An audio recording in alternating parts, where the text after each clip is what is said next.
কয় কি আমার কোন বেয়াদবি প্রশ্ন, কথা হলো না। চুপসা আবু জেহেল কয় বলতে পারবে না, ও এসব বাটপারি করে মানুষের কাছে টাকা পয়সা নিয়ে খায়।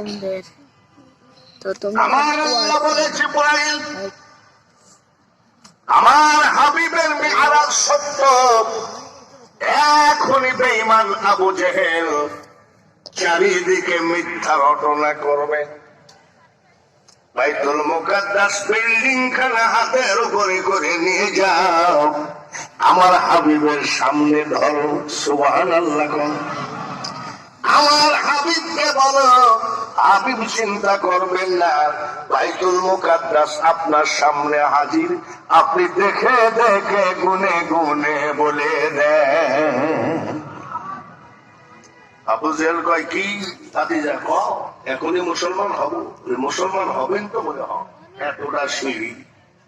আবু জেহেল কয় ঠিকই তো কয়, এতটা দরজা, এতটা জানলা। হে আবু জেহেল, এক হাজার জানলা এতটা করে শিখ।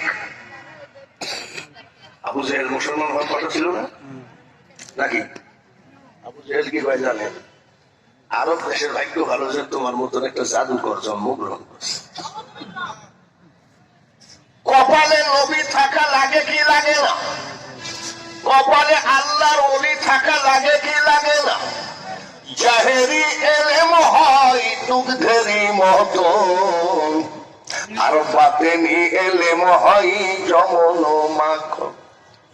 দুগ্ধ ব্যতীত মাখন কে কথা করেছে, পীর না ধরে পীর কে কথা হয়েছে। আব্দুল কাদের জিলানী ভণ্ড না শুধু ওলি নয়, তামাম পৃথিবীর ওলিদের সরদার যিনি, তিনি হলেন আব্দুল কাদের জিলানী। মারহাবা। কেমন এক লোক দাওয়াত দেয়, নেয় না, 12 বছর একটা দাওয়াতের জন্য।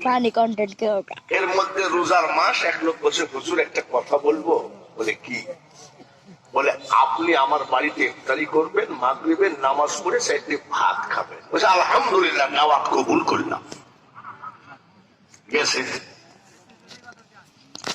আব্দুল কাদের জিলানী রহমতুল্লাহ আলাইহি দাওয়াত খেয়ে মাগরিব পড়ে খাওয়া দাওয়া করে এসে দরবারে বসে আছেন।